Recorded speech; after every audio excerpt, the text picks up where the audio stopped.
Picture this. You wake up tomorrow morning. The sun is already filtering through the blinds. You had 8 full hours of sleep. Nobody called you with bad news. Nothing terrible happened overnight. And yet the moment your eyes open, there it is. A heaviness, sitting right on your chest like an uninvited guest who moved in while you were unconscious. A low-grade dread humming beneath your ribs. An exhaustion that has nothing to do with how many hours you slept and everything to do with something you cannot name. Now let me ask you something that might change the way you see your entire life. What if that weight is not yours? What if the anxiety that greets you before your feet even touch the floor was never generated by your own mind? What if the sadness that wraps itself around your afternoons like a damp coat belongs to someone you had coffee with yesterday?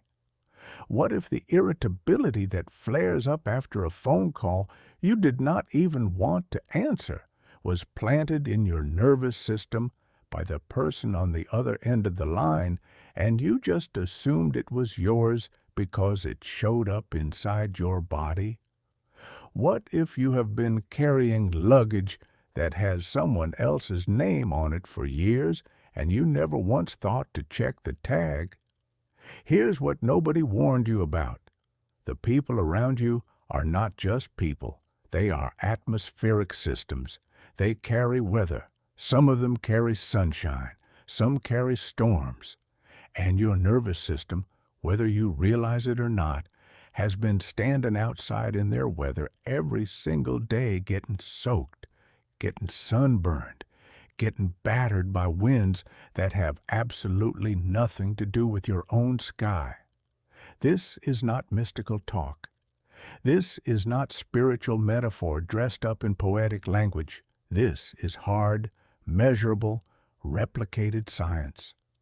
The energy of the people around you physically alters your brain chemistry, your hormone levels, your immune function, and the quality of your thinking. And if you have never been taught how to come in from the rain, then you have not been living your own life. You have been living a patchwork quilt stitched together from other people's moods, other people's fears, other people's unhealed wounds, and other people's storms, and you have been calling it just how I am.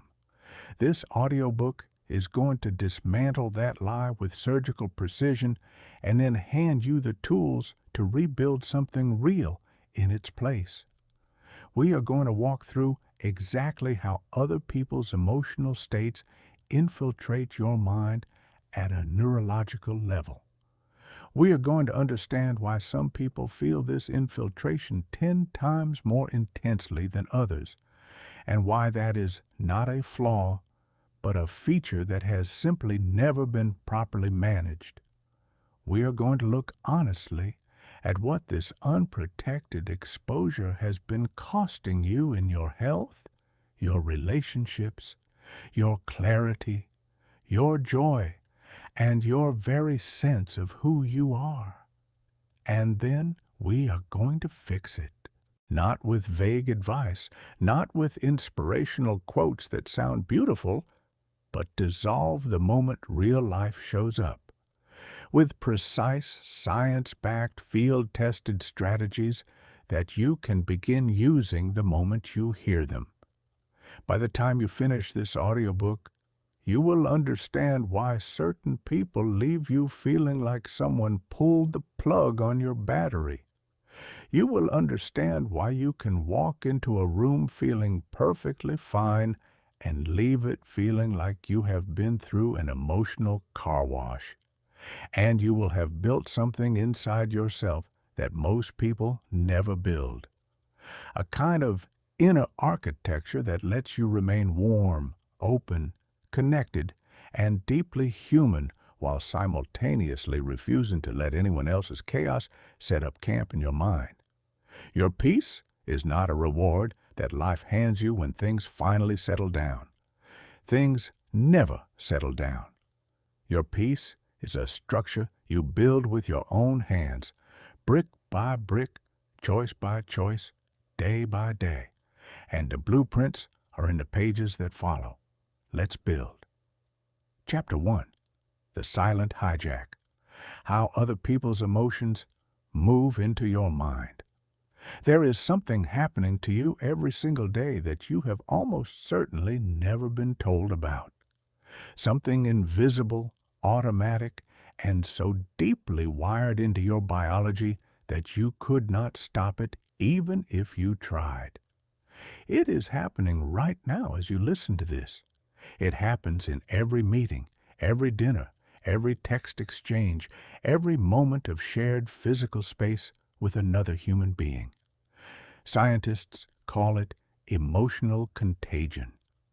And once you truly understand it, you will never experience a social interaction the same way again. Emotional contagion is exactly what it sounds like.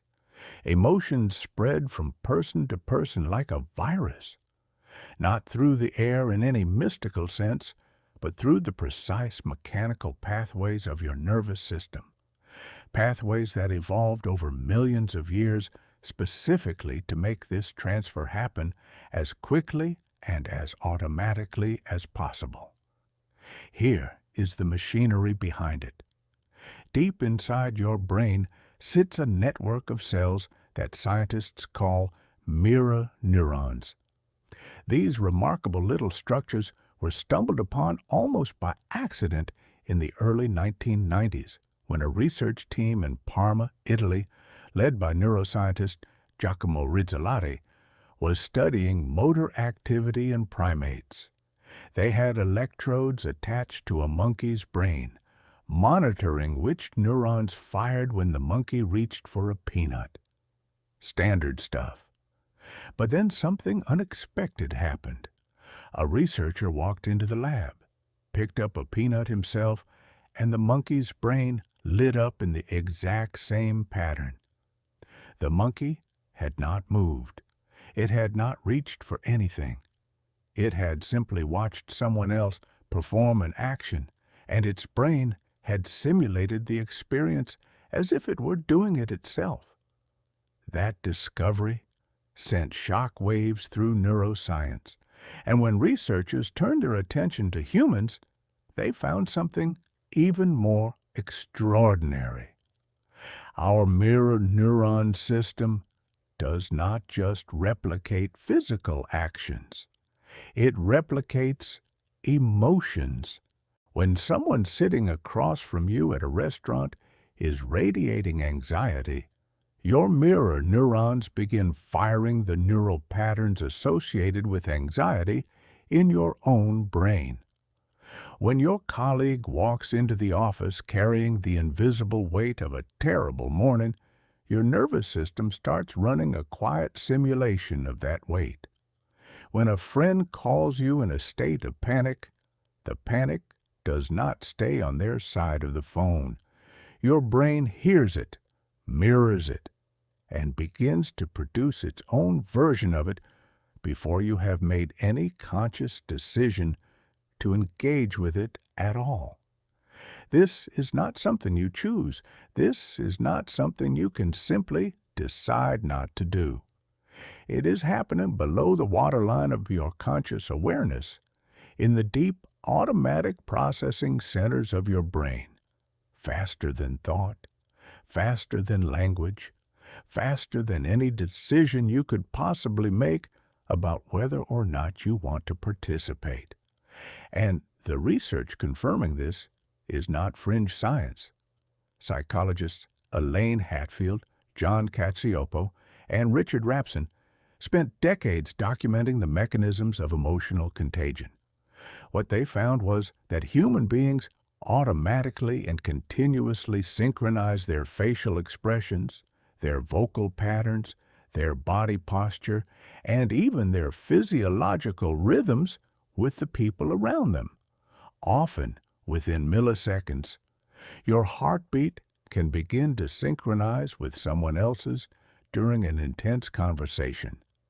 Your breathing pattern shifts to match the person sitting next to you. Your facial muscles make micro movements that mirror the expression on the face across from you before your conscious mind has even registered what that expression is. You are not a separate emotional unit moving through a world of other separate emotional units. You are more like a tuning fork, vibrating in response to whatever frequencies are closest to you. And unless you know this is happening, you have no defense against it. Now pause and think about what this means for your everyday life. Every person you interact with today is broadcasting an emotional frequency. Your partner over breakfast, your coworker in the elevator, the barista who seemed a little off this morning, the friend who called to vent during your lunch break, your parent on the phone this evening. Each of them is transmitting, and your nervous system is receiving all day, every day. The question has never been whether you are absorbing other people's emotional states. You are. The science is settled on that. The real question, the one that changes everything, is how much of what you are feeling right now in this moment is authentically yours, and how much is residue, how much is emotional sediment that has drifted in from someone else's inner world and settled at the bottom of yours so quietly that you never noticed the transfer. Think about the last time you spent an extended period with someone who was deeply stressed. Maybe a family member going through a crisis. Maybe a friend who could not stop circling the same problem for the 100th time. You went in feeling fine. You tried to be supportive. You tried to stay grounded. But somewhere during that interaction, something shifted. Your jaw tightened. Your stomach knotted. Your thoughts started racing in a direction they were not heading before you picked up the phone or sat down at that table. By the time the conversation ended, you felt different, heavier, cloudier, more anxious, not because anything in your own life had changed, but because your nervous system had done exactly what millions of years of evolution designed it to do. It had mirrored the distress of the person in front of you and imported it into your own body as if it were your own. This is the silent hijack, and it has been running your emotional life far more than you have ever realized. But here is the part that matters most. The reason emotional contagion is so devastatingly effective at altering your state without your knowledge is that it does not feel like something coming from outside. It feels like something arising from within. There is no alarm bell, no border crossing, no moment where you can point and say, that is where their feeling ended and mine began. You simply find yourself anxious or sad or irritable or depleted. And because the feeling is inside you, inside your body, inside your thoughts, you assume it originated there. You blame yourself. You wonder what is wrong with you. You question why you cannot just hold it together. But you were never falling apart. You were absorbing. And understanding the difference between those two things is perhaps the most important psychological insight you will ever have. Because once you can see the hijack, once you can recognize in real time that what you are feeling may not be yours, everything changes. Not because the mechanism stops. It does not. Mirror neurons do not come with an off switch, but because awareness itself creates a gap, a tiny but profoundly important space between the absorption and your response to it. And in that gap lives your freedom. Chapter 2. Why you feel everything so deeply. The biology of emotional sensitivity. If you have spent most of your life feeling like the world hits you harder than it seems to hit other people, this chapter is going to explain why. And more importantly, it is going to reframe that experience in a way that might change your entire relationship with your own sensitivity. Because here is what you have probably been told, in one form or another, your entire life. You are too much, too sensitive, too emotional, too easily affected. You take things too personally. You care too much. You need to toughen up, grow a thicker skin, stop letting things get to you. And here is what those messages have done to you over time. They have made you believe that the very wiring that makes you perceptive, empathetic, intuitive, and deeply attuned to the people and environments around you is a defect, something broken, something that needs to be fixed or suppressed or armored over until you can function like the people who seem to move through the world untouched by its emotional weather. But the science tells a very different story. Psychologist Elaine Aron spent over 2 decades researching the trait she eventually named sensory processing sensitivity. Her work, conducted at Stony Brook University and replicated across multiple cultures and populations, revealed that roughly 15 to 20% of the human population is born with a nervous system that processes sensory and emotional information significantly more deeply than average. This is not a disorder. It is not a diagnosis. It is a genetic trait, one that has been found in over 100 other species, from fruit flies to primates. And the fact that it has persisted across so many species and so many generations tells you something profoundly important. It has survival value. Evolution does not preserve traits that serve no purpose. The highly sensitive members of a group are the ones who notice the predator before anyone else does, the ones who sense the shift in social dynamics before it becomes visible, the ones who pick up on the subtle environmental cues that others walk right past. If you carry this trait, your nervous system is not malfunctioning. It is functioning at a higher resolution than most. You notice what others miss.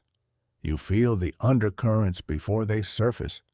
You read between the lines of conversations with a precision that can feel almost eerie.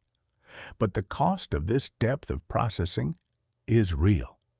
Everything lands harder. The emotional signal from the person across the table does not just register on your instrument panel. It reverberates through your entire system.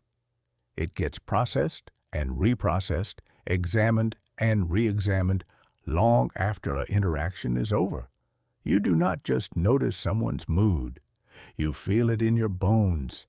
And without proper tools, without the understanding of what is happening and how to manage it, that gift becomes a wound that never quite closes. But sensitivity alone does not determine how vulnerable you are to emotional contagion. There is another factor that is equally important and far more within your control: the current state of your own nervous system. Think of your nervous system as a signal tower. When it is well maintained, fully powered, and operating in good condition, it broadcasts a strong, clear signal. Your signal? Your emotional baseline, your sense of self. And when an outside signal comes in, even a powerful one, your tower holds its own frequency. It registers the incoming signal without being overwhelmed by it. But when your tower is damaged, when it has been weakened by chronic stress, by months of poor sleep, by emotional exhaustion, by running on empty for so long that you cannot remember what full felt like, the signal it broadcasts becomes weak, wobbly, easy to override. And now, when a strong outside signal hits, It does not just register. It takes over. Your tower starts broadcasting someone else's frequency because it no longer has the power to hold its own. This is why the same person who barely affects you on a good day can completely wreck you on a bad one. They have not changed. Your internal resources have.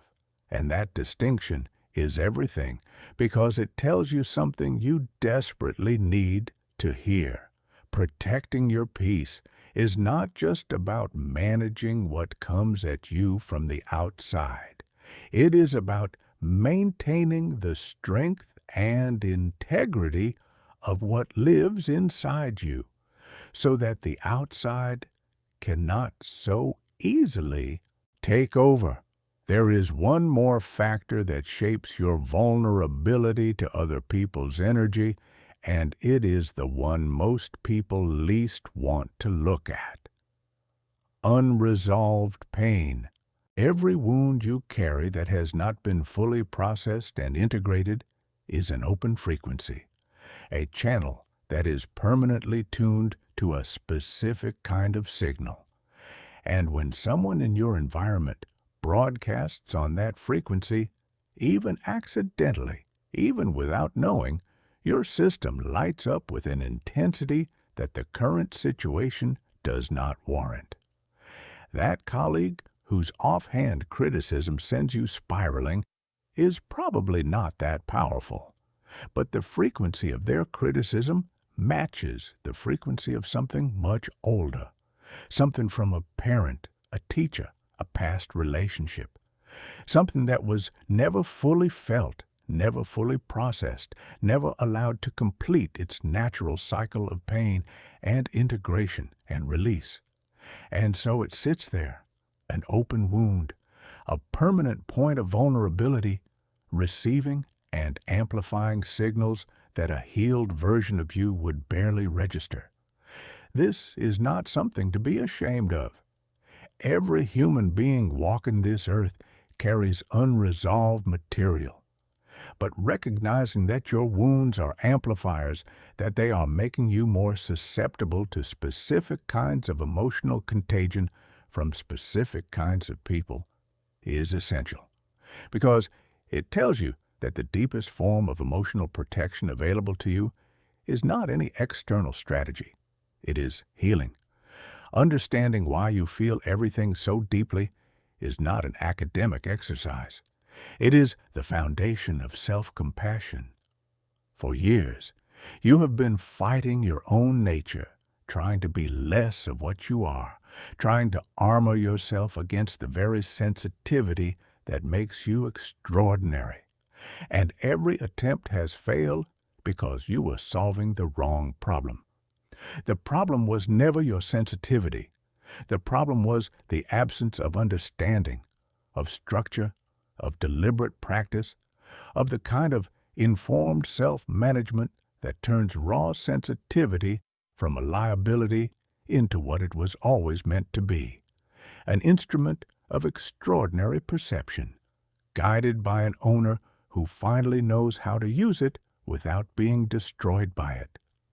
That is what we are building here, and it starts now.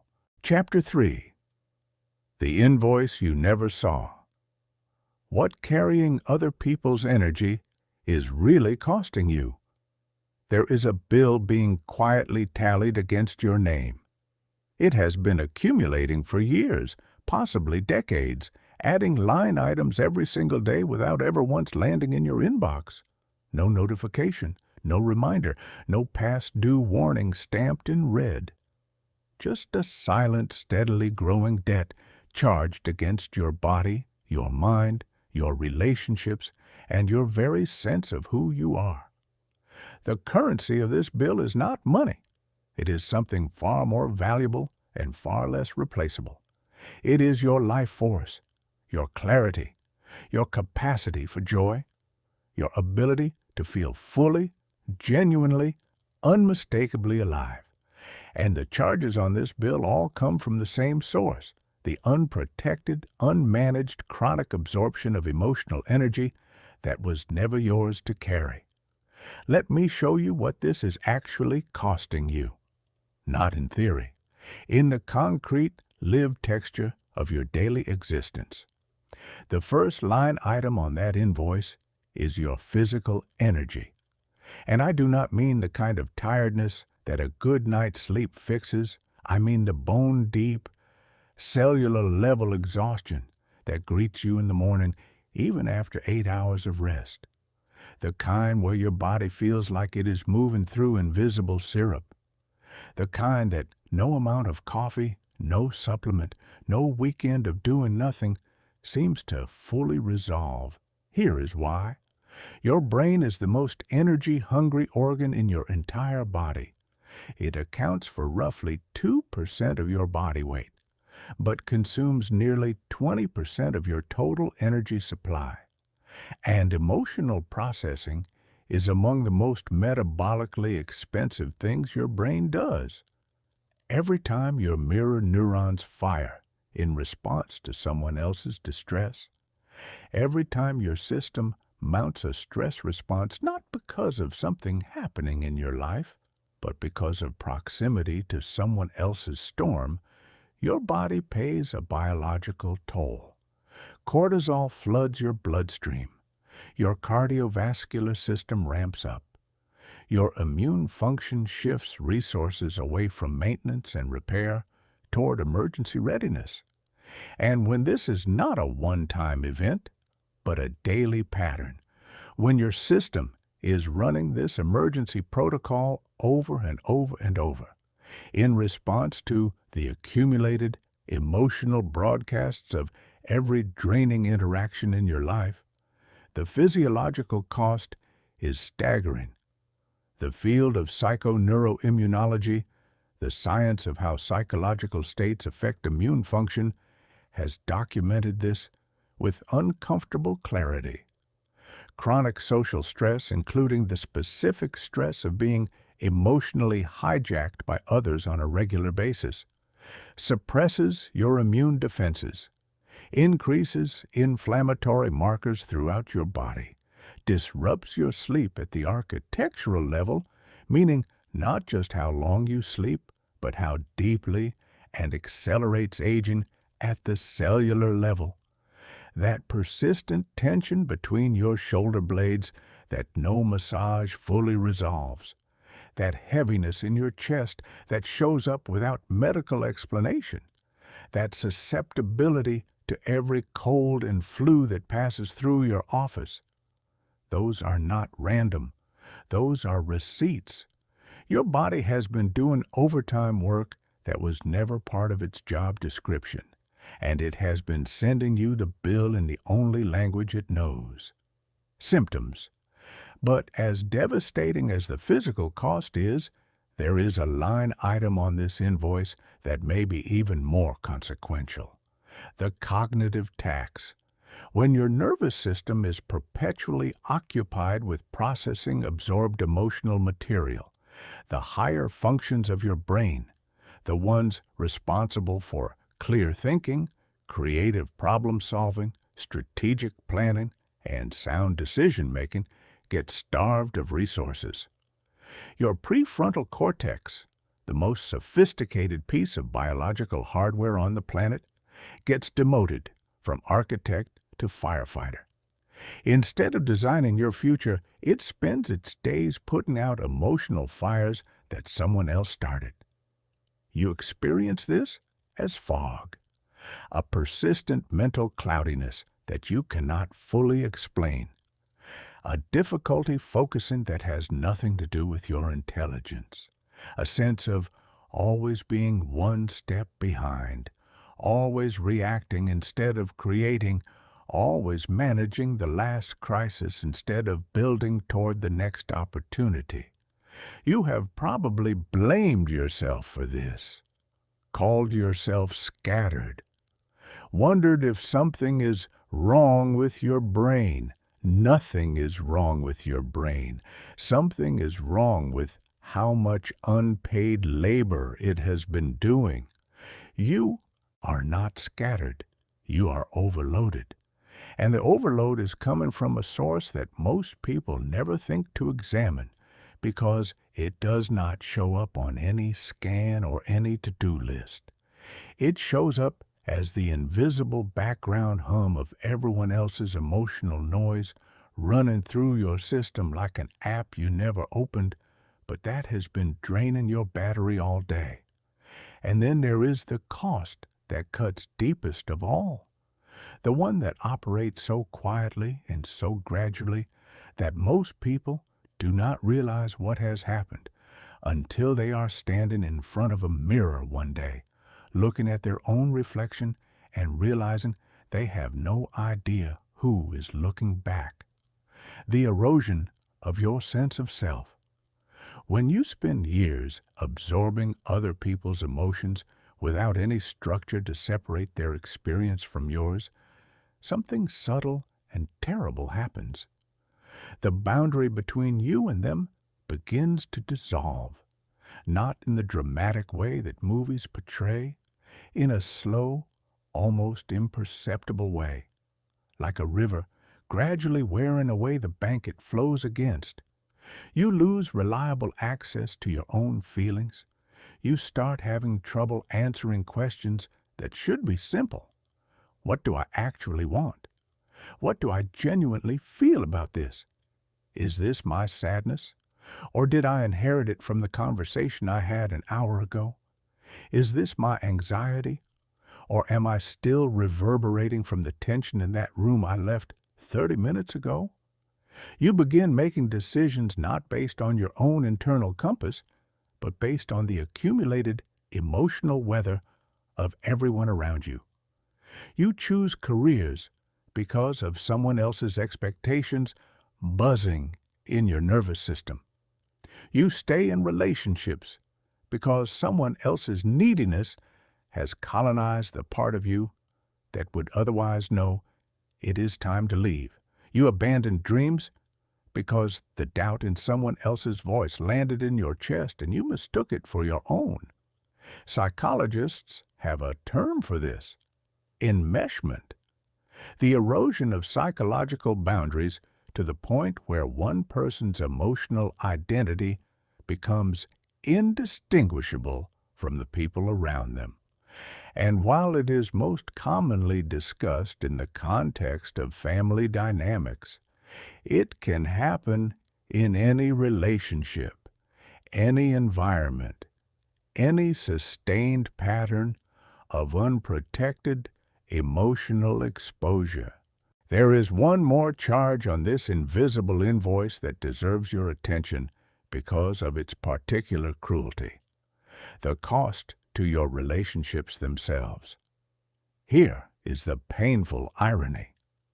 The people who absorb the most, who feel the most, who give the most of their emotional bandwidth to others are almost always the ones who end up the most resentful, not because they are ungrateful or bitter, but because a debt that is never acknowledged eventually becomes a grievance. You pour and you pour and you pour from a vessel that nobody is refilling, and over time the warmth turns to obligation. The generosity turns to quiet fury. The love turns to something that looks a lot like love from the outside, but feels on the inside like a trapped animal looking for an exit. The people you care about begin to feel less like sources of nourishment and more like sources of demand, not because they have changed, but because you have been so thoroughly depleted that every interaction now feels like a withdrawal from an account that is already overdrawn. And the tragedy is that this does not have to continue. Not a single line item on this invoice is permanent. Every cost can be stopped, every deficit can be reversed, but only if you are willing to do something that your pattern of self-sacrifice has trained you to avoid. Look directly at the damage. Stop minimizing it. Stop telling yourself it is not that bad. Stop waiting for it to get better on its own. It will not get better on its own. It never does. It changes when you decide to change it. And that decision is already underway because you are here reading these words, which means some part of you already knows. Chapter 4. Drawing the map. Knowing exactly where your energy goes. If you wanted to fix a leak in your home, you would not just stand in the middle of the living room with a bucket, hoping to catch every drop. You would follow the water. You would trace it to its source. You would find the exact spot where the integrity of the structure had been compromised, and you would address it there at the point of origin with precision and intention. Protecting your energy requires the same approach. Before you can defend something, you need to know where and how it is being lost. And that requires something most people have never been taught. The skill of turning your attention inward with the same honesty and precision you bring to solving problems in the external world. Let me be clear about what we are doing here. We are not making a list of villains. We are not building a case against anyone. We are doing something far more powerful and far more useful. We are mapping reality without drama, without judgment, with the clear-eyed calm of a cartographer documenting the terrain exactly as it is. Start with the people in your life, not in the abstract, concretely, individually. Think about the specific human beings you spend the most time with and ask yourself one brutally honest question about each of them. How do I consistently feel in the hours after spending time with this person? Not how do I feel about them in theory, not how I think I should feel about them. How do I actually, physically, emotionally feel after sustained contact? Is there more energy in my system or less? Is there more clarity or more fog? Do I feel more like myself or less like myself? Am I lighter or heavier? Research in social psychology has documented this with measurable precision. Studies that tracked cortisol levels, heart rate variability, and immune markers before and after different types of social interactions consistently found that certain relational patterns produce genuine, measurable biological stress responses while others produce the opposite. Your body knows exactly who is draining you. The question is whether you are willing to listen to what it has been telling you. The patterns tend to cluster into recognizable types. There is the person who lives in a permanent state of crisis. Every conversation with them is urgent. Every situation in their life is an emergency. And they have a remarkable talent for making their emergency your responsibility. One genuine crisis is human. A revolving door of crises that perpetually demands your emotional labor is a pattern. And patterns are things you are allowed to see, name, and respond to strategically. There is the person who complains like breathing, not about one thing, about everything: their job, their partner, the weather, the traffic, the government, the waiter, the universe. Every exchange with them is a download of dissatisfaction, and your nervous system dutifully absorbs each kilobyte of it. You leave feeling not just tired, but somehow dimmer, as if some of the color has been drained from the world while you were sitting across from them. There is the person who does not complain at all, but who radiates a low, persistent frequency of cynicism and subtle negation. They never attack you directly. They just respond to your excitement with lukewarm acknowledgement, to your plans with quiet skepticism, to your good news with a raised eyebrow that says more than words ever could. Over time, exposure to this frequency corrodes your confidence, from the inside out, not through any dramatic incident, but through the steady, silent accumulation of 1,000 small dismissals. And there is the person whose emotions dominate every room they enter. When they are up, the whole environment orbits their joy. When they are down, everyone walks on eggshells. When they are angry, the atmosphere becomes a minefield. Your nervous system around this person is never at rest. It is perpetually scanning, perpetually calibrating, perpetually adjusting to the next shift in their emotional weather. And that state of chronic vigilance is one of the most exhausting things a nervous system can sustain. But your map is not complete with just people. Environments matter too. There are workplaces where the air itself seems to carry stress, where gossip circulates like oxygen, where competition is not a healthy motivator, but a chronic source of low-level threat. Your nervous system does not distinguish between the stress of a single draining individual and the stress of an entire environment organized around tension. It absorbs both with equal efficiency. There are family gatherings where decades of unspoken conflict sit beneath the surface of every polite exchange, and your nervous system, with its extraordinary sensitivity, picks up every undercurrent that everyone else is pretending does not exist. You leave those gatherings feeling not just tired, but somehow contaminated, carrying residue that will take days to clear. Once you have your map, something important happens. Something that might feel uncomfortable at first, but is ultimately profoundly liberating.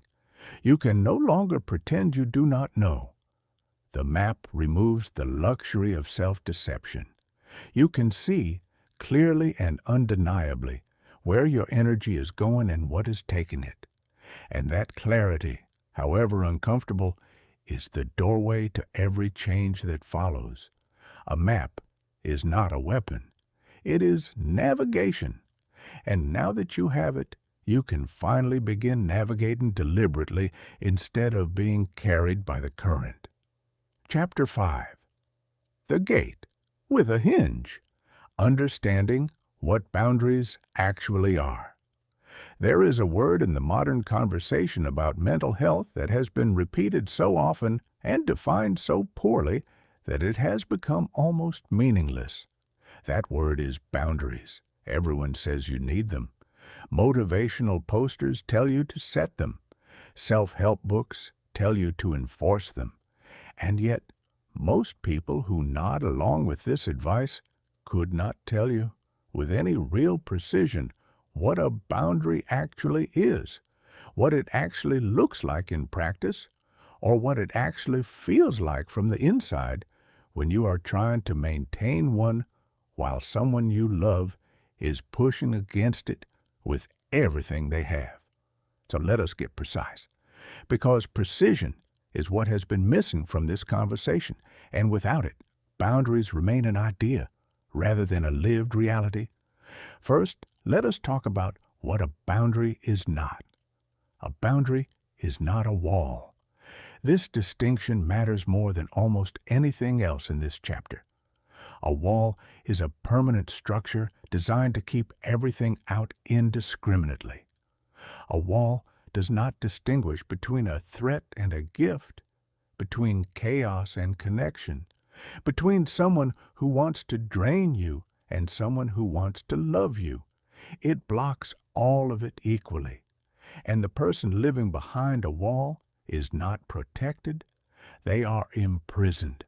They have traded vulnerability for isolation and called it safety.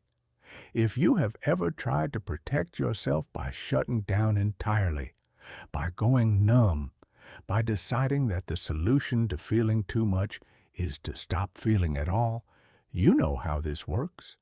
And you know that it does not work.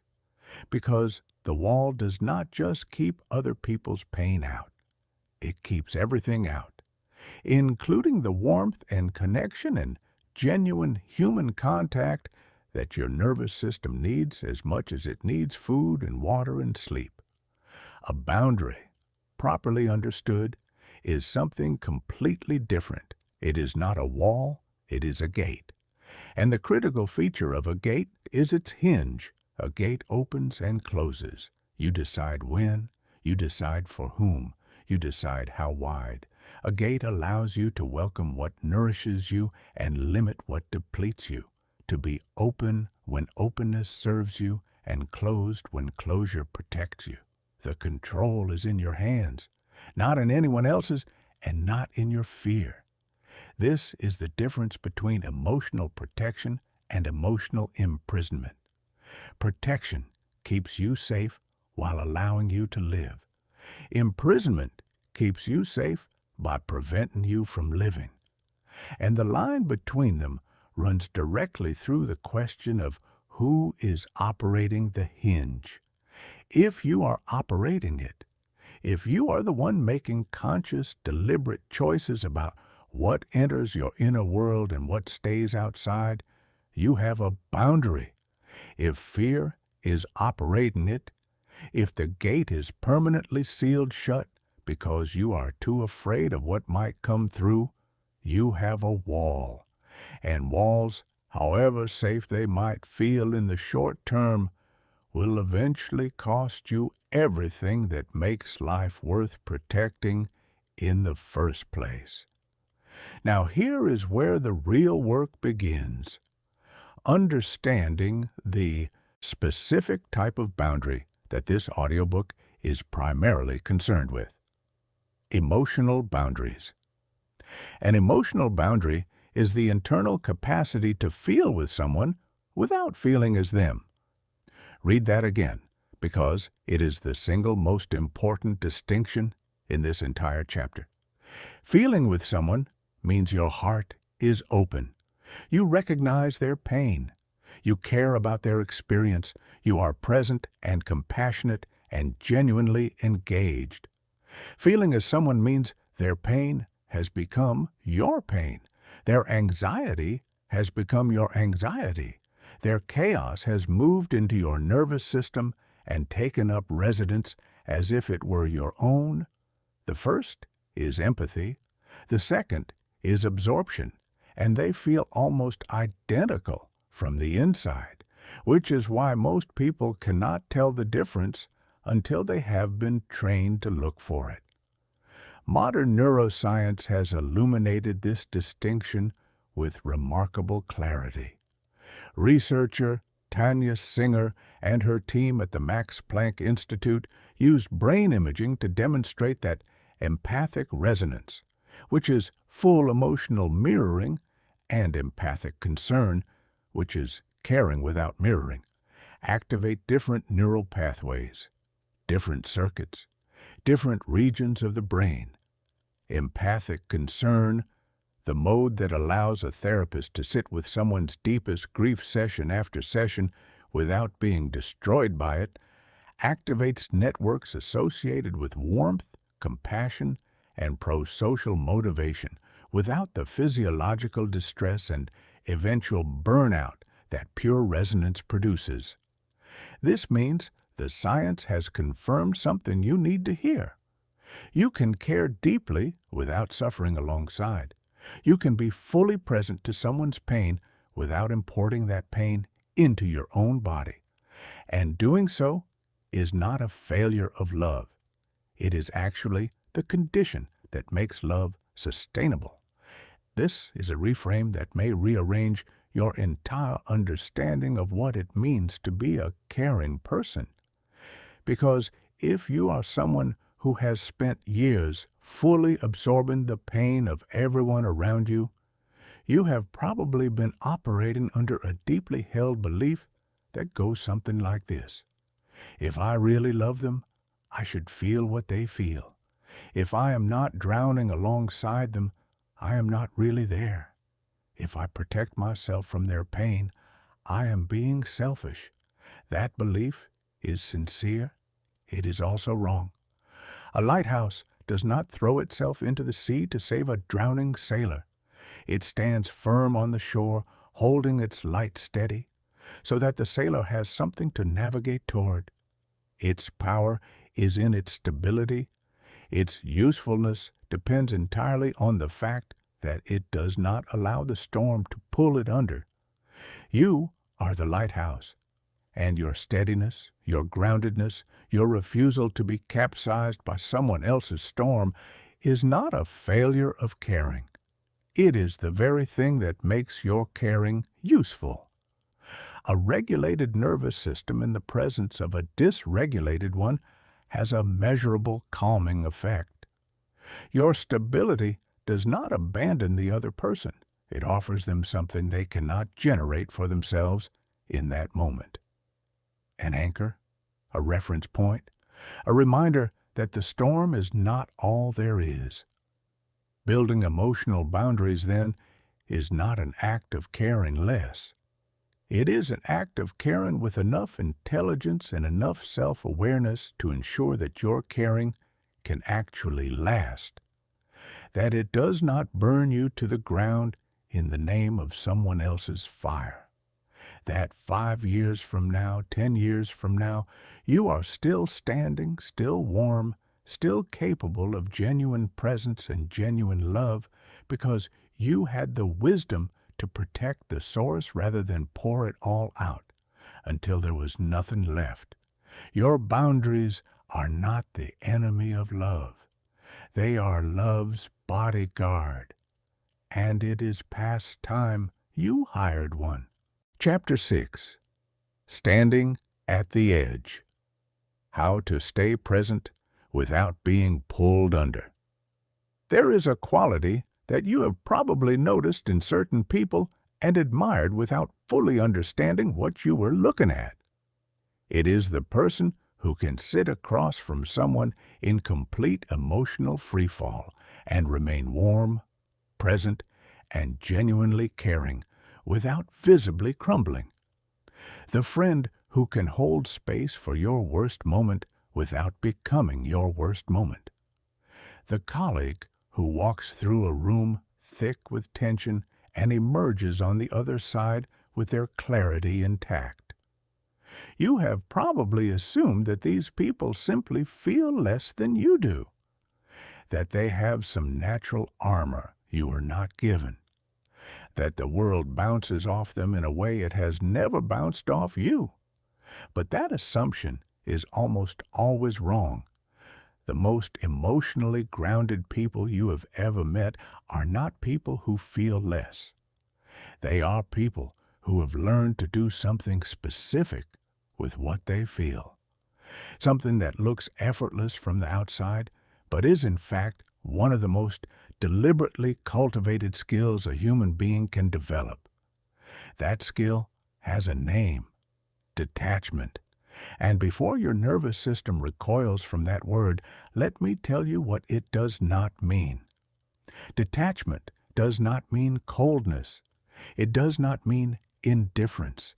It does not mean keeping the world at a safe distance because you are too fragile or too frightened to let it close.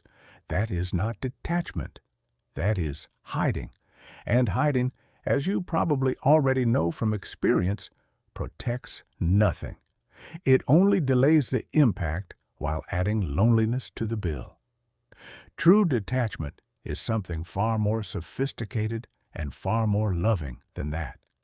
It is the capacity to be fully, warmly, attentively present with another human being while simultaneously maintaining a clear, stable awareness of where you end and where they begin. The ancient Stoic philosophers understood this with remarkable precision.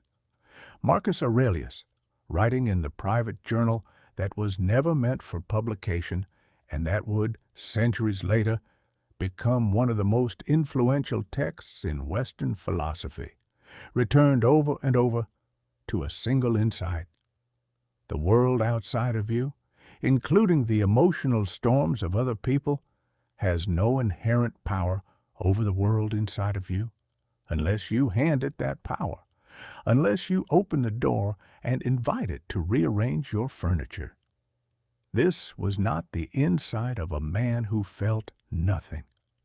Marcus Aurelius was navigating war, political treachery, plague, and the loss of people he loved deeply. His detachment was not the detachment of someone untouched by life. It was the hard-won discipline of someone who had learned to be touched by everything without being owned by any of it. Modern psychology arrived at the same destination through an entirely different road.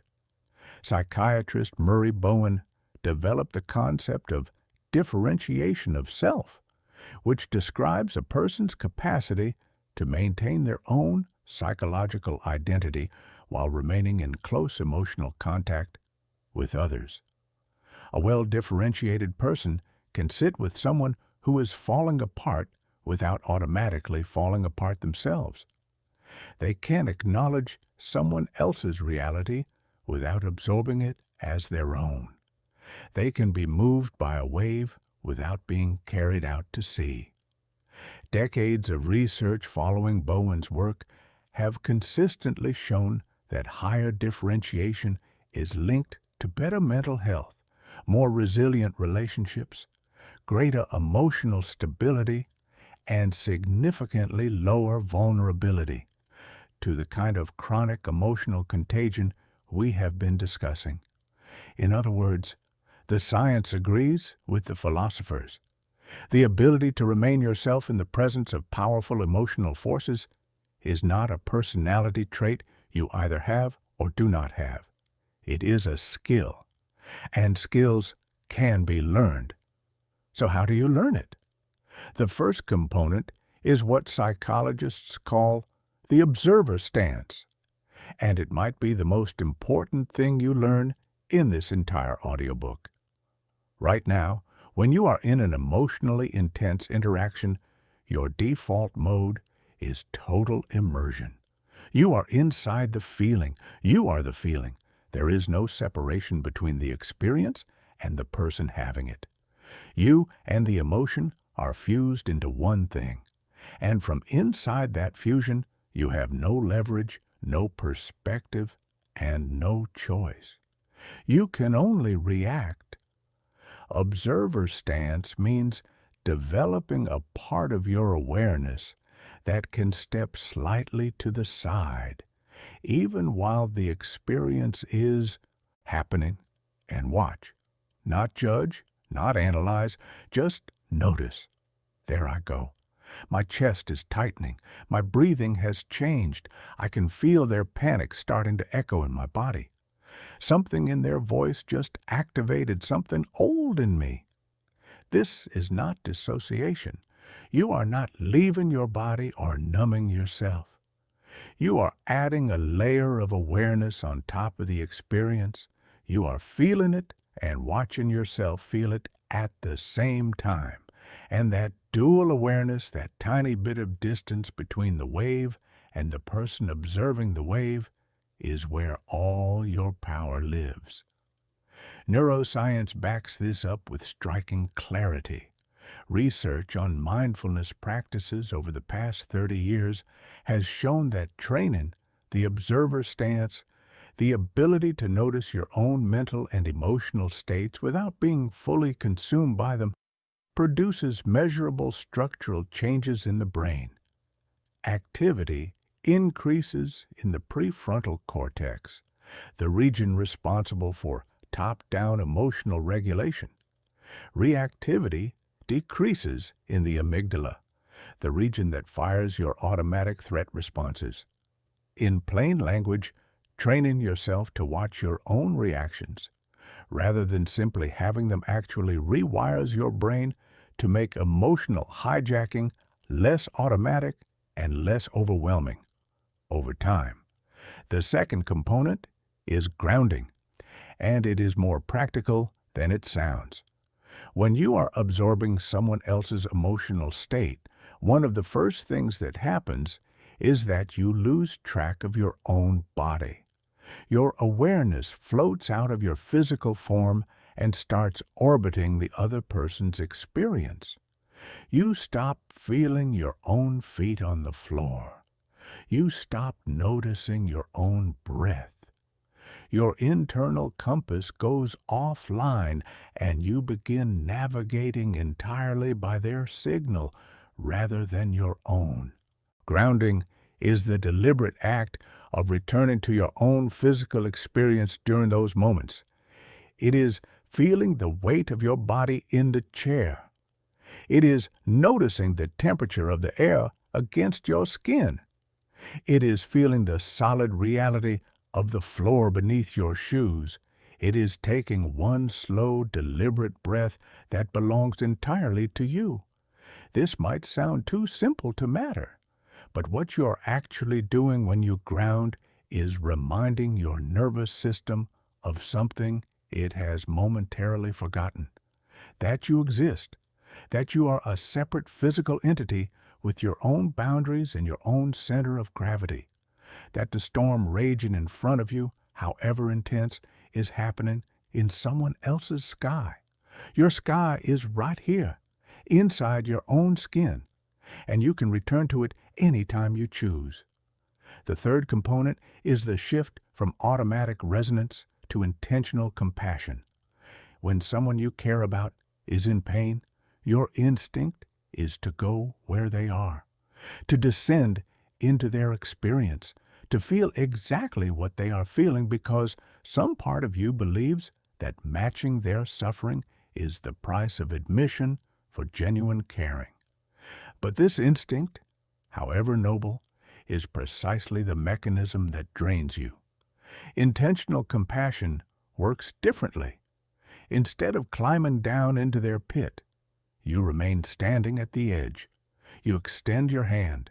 You let them know you see them, you hear them, you care about what they are going through.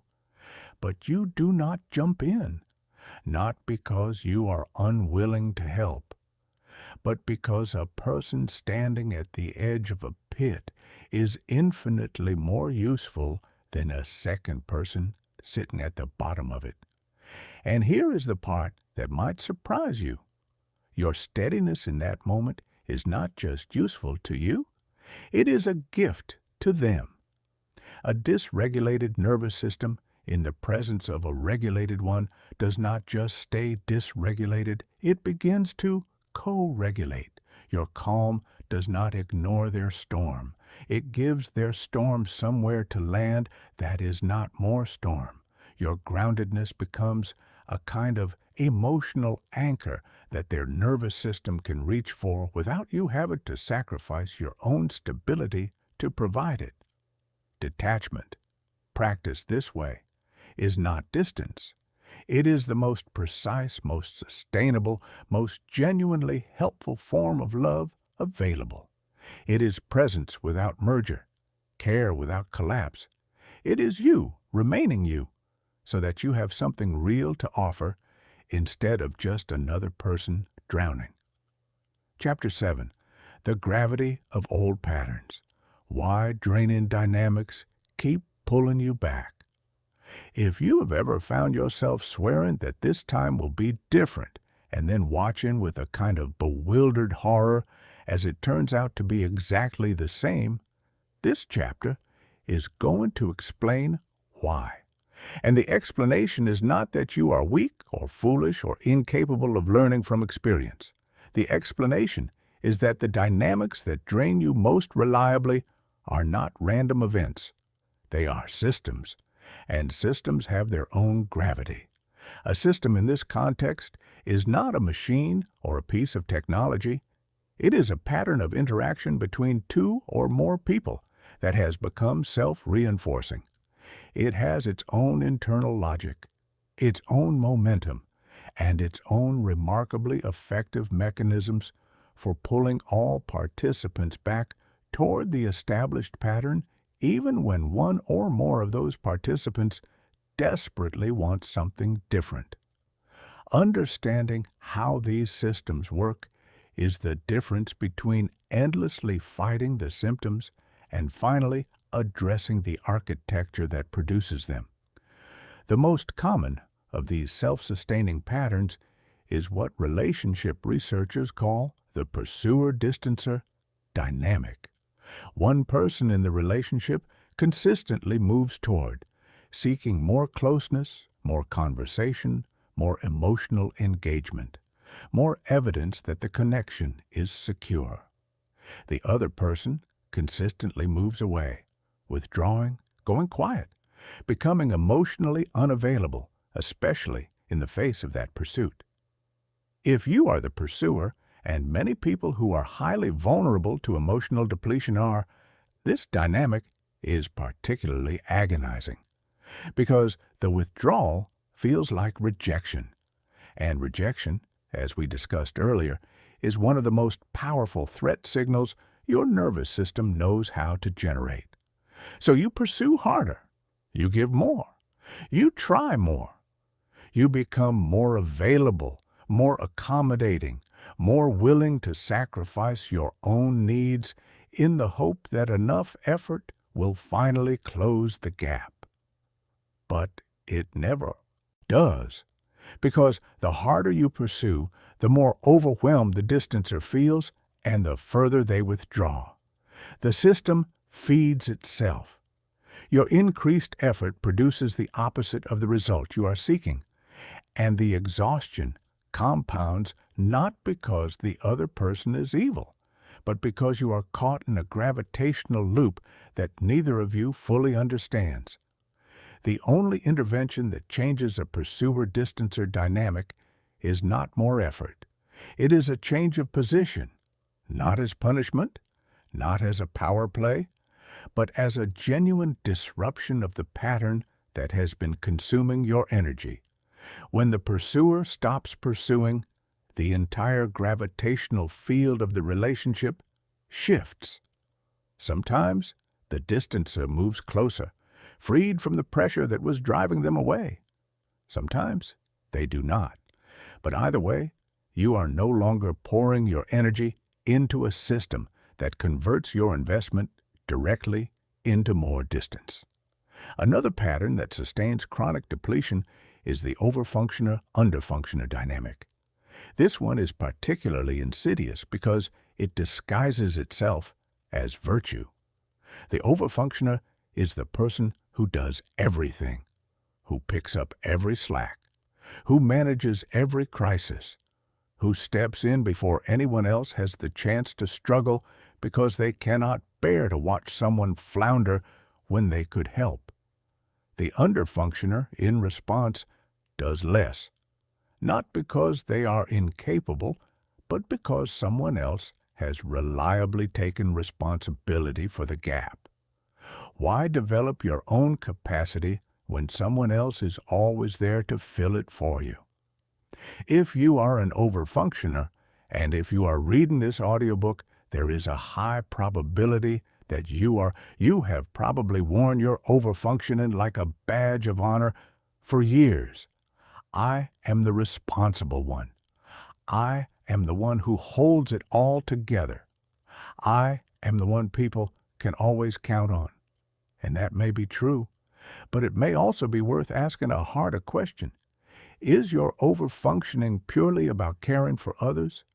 Or is it also a defense against the intolerable anxiety of allowing others to manage their own lives, make their own mistakes, and experience their own struggles without your intervention? Because here is what overfunctioning actually does at the systemic level. It teaches everyone around you that they do not need to function fully because you will cover the difference. It creates a world in which your exhaustion is structurally guaranteed because you have positioned yourself as the person responsible for everything. And it generates a resentment that accumulates silently beneath the surface of your generosity like water pressure building behind a dam. The third self-sustaining pattern is emotional rescuing. The compulsive need to fix other people's pain as quickly as possible, not purely because you care about them, although you do, but because their pain is unbearable to you. Their discomfort activates your own discomfort so intensely that you cannot rest until it is resolved. The emotional rescuer cannot sit with someone's sadness without immediately trying to make it better, cannot watch a friend struggle without mobilizing every available resource to smooth the path, cannot tolerate the helpless silence that sometimes is the most honest and most present response to someone else's suffering. This urgency looks like extraordinary compassion from the outside, but underneath it, driving the machinery, is often the rescuer's own inability to tolerate emotional discomfort, and the cost is enormous because the world will always contain more suffering than any single person can rescue, and the attempt to absorb and resolve it all drains a kind of energy that sleep alone cannot restore. The liberation in seeing these patterns is not that they provide instant solutions. It is that they remove the mystery. When you can see the system, you can stop personalizing the exhaustion. You are not broken. You are not weak. You are caught in a gravitational field, and the way out of a gravitational field is not to try harder within it. It is to change your position. You cannot control other people. You never could. But you have always had the power to change where you stand. And changing where you stand, even by a few degrees, can shift a dynamic that has been consuming your energy for years. Chapter 8. Coming Home to Yourself. The Practice of Mental Sovereignty. There is a concept at the center of everything this audiobook is building toward, and it deserves to be spoken plainly. That concept is mental sovereignty. The state in which your inner world, your thoughts, your emotions, your sense of who you are and what you value is governed primarily by you. Not perfectly, not without any influence from the outside world. That would be neither possible nor desirable, but fundamentally, essentially, at the core, governed by you, rooted in your own self-knowledge, anchored in your own values, stable enough that the next difficult conversation, the next emotional storm, the next wave of someone else's chaos does not wash away everything you have built. Most people have never lived this way. Most people live in a state of perpetual reactivity. Their mood is a mirror of whatever room they just walked out of. Their confidence rises and falls based on the last thing someone said to them. Their sense of themselves shifts like sand depending on which emotional current is strongest in their environment at any given moment. They think this is normal. They think this is just how life works. That feelings are things that happen to you based on what happens around you, and that the best you can hope for is to manage the damage. That assumption is false, and dismantling it in your own lived experience is what mental sovereignty is about. The first pillar is self-knowledge, not the inspirational poster kind, the uncomfortable kind, the kind that requires you to sit with yourself honestly enough to map your own interior with precision. What are your actual triggers? Not the ones you think you should have, the ones you actually have. What types of interactions consistently leave you depleted versus restored? What old stories get activated when someone criticizes you, withdraws from you, needs too much from you? Without this map, every emotional experience is a surprise. With it, you can see the incoming signal before it has landed and make a conscious choice about how to respond rather than simply being carried by the reaction. The second pillar is internal locus of control, the deep, practiced belief that while you cannot always control what happens to you, you can always influence how you respond. Research has consistently shown that people with a strong internal locus of control are more resilient, more emotionally stable, and less vulnerable to emotional contagion. Not because they deny that life is hard, but because they have trained themselves to look for their own agency in every situation, rather than defaulting to helplessness. The third pillar is a daily anchor practice, something you do every single day that returns you to your own center. Meditation, journaling, a solitary walk. Physical movement.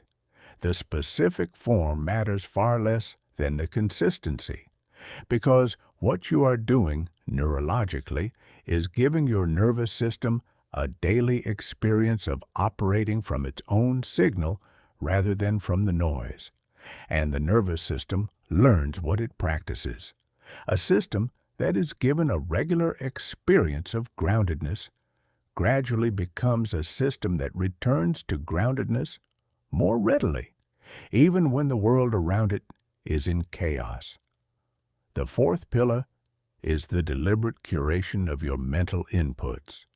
What you allow into your mind each day, the conversations, the media, the content, the environments, shapes your internal landscape with a power that most people catastrophically underestimate. If your daily inputs are predominantly anxious, negative, conflict-driven, and chaotic, your nervous system will reflect that. Not because you are weak, but because that is what nervous systems do. They adapt to the signals they receive most frequently. You cannot marinate in fear and outrage for hours every day, and then wonder why your inner world feels fearful and outraged. What you feed your mind is what your mind becomes. And choosing those inputs deliberately, even partially, even gradually, is one of the most direct acts of sovereignty available to you. Mental sovereignty is not a destination, it is a daily practice, a direction you choose and then choose again tomorrow and the day after that. But the difference between living with it and living without it is the difference between owning your inner world and renting it out to whoever shows up with the loudest emotional signal. Your inner world belongs to you. It always has. It is time to move back in. Chapter 9. Saying what you mean without starting a war. The language of emotional protection. Everything you have learned so far, every insight about emotional contagion, every understanding of your own sensitivity, every practice of detachment and grounding and sovereignty, eventually has to leave the safety of your inner world and meet real life. It has to meet the actual person standing in front of you, the one who is doing the thing that crosses your line, the one whose energy is seeping into your system while you are trying to figure out what to say, the one who has been accustomed to a version of you that never says no, never pushes back, never names what is happening. This is where most people's progress hits a wall, not because they lack awareness, not because they have not done the internal work, but because the moment they open their mouth to communicate a limit, everything they have practiced seems to evaporate. Their voice shakes.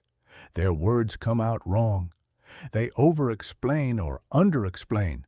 They apologize for having needs. They soften their boundaries so much that it dissolves before it ever lands. Or they swing the other way and deliver it with so much pent-up frustration that it sounds like an attack, which produces defensiveness, which produces conflict, which produces guilt, which produces retreat, which produces the exact same situation they were trying to change.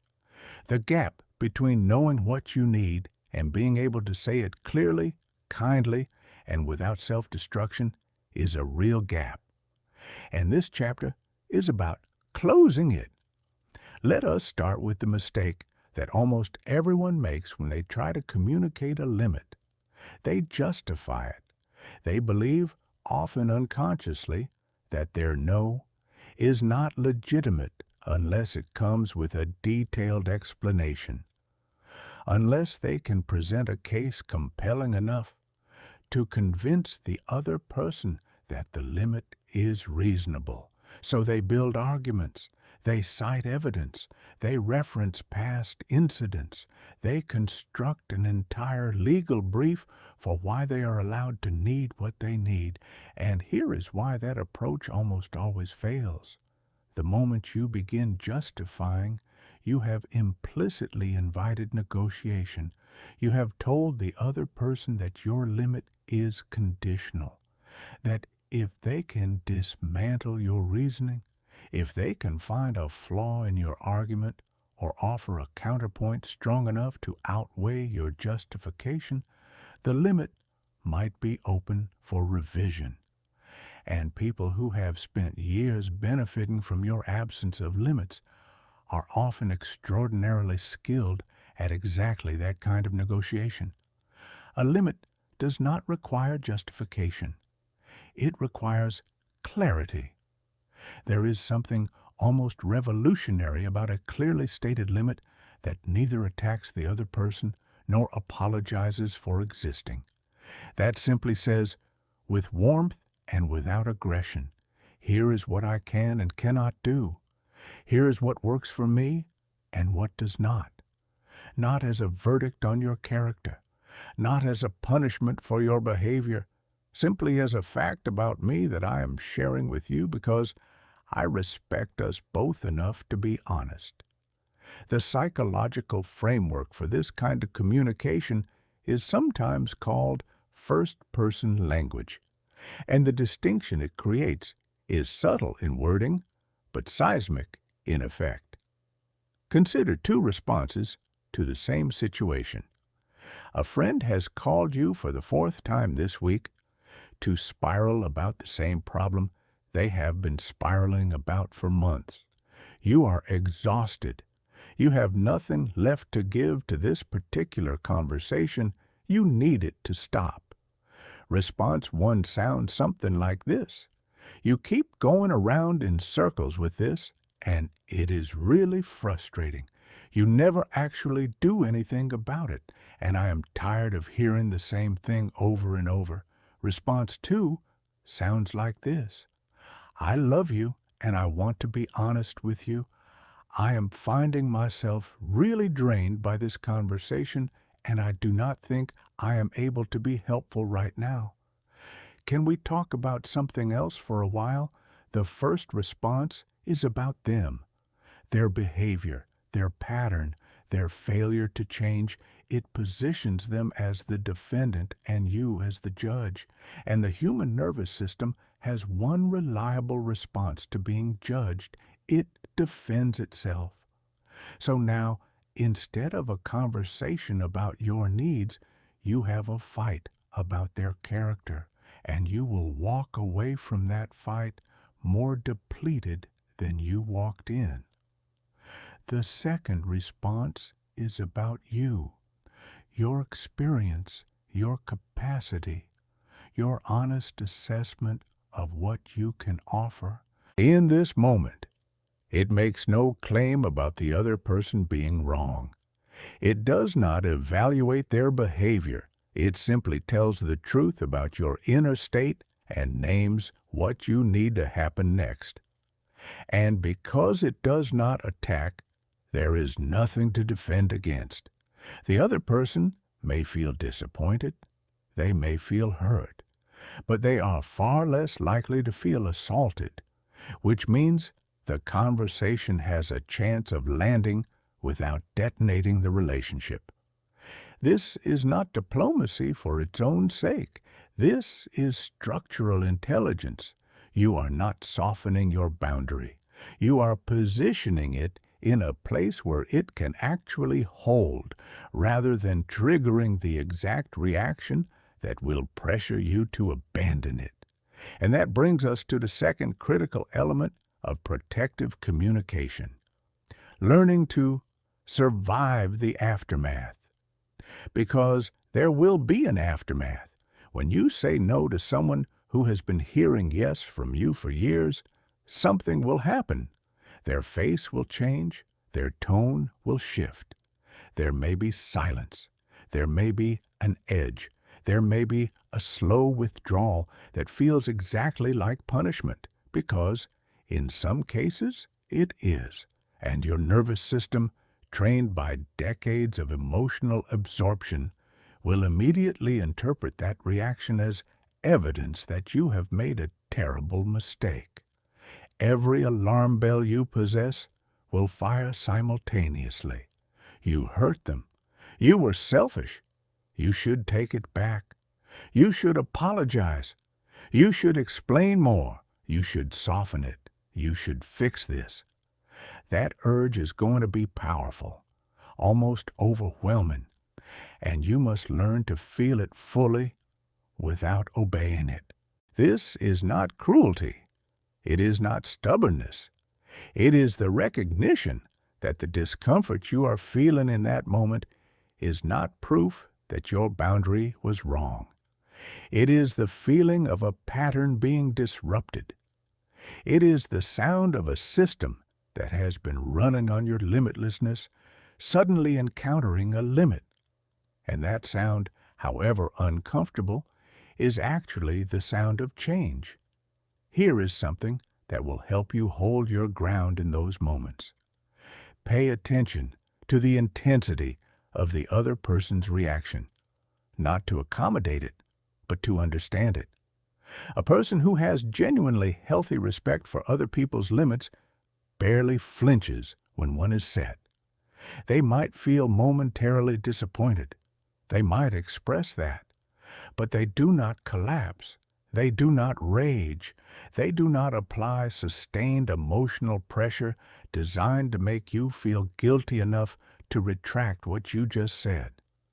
The intensity of someone's reaction to your boundary is almost always proportional to how much they have been depending on your absence of boundaries to meet their own needs, which means their intense reaction is not evidence that your boundary was cruel. It is evidence that your boundary was necessary.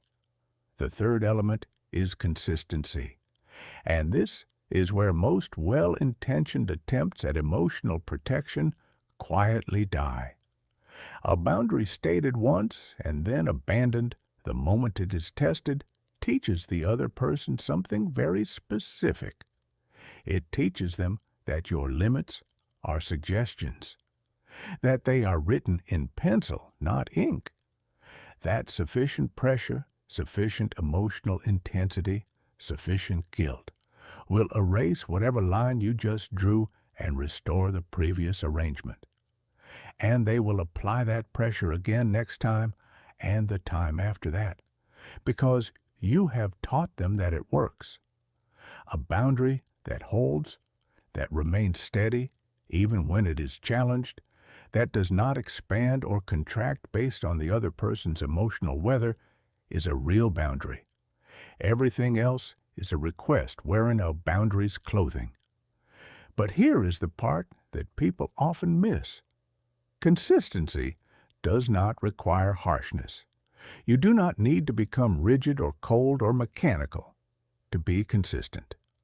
The most effective protective communication in the world can be delivered with genuine warmth, genuine care, and genuine compassion. The warmth is for the person. The consistency is for you. And the two are not in conflict. They never were. When you learn to hold this balance, something extraordinary begins to happen in your relationships. The people who are capable of respecting you, truly respecting you, begin to relax.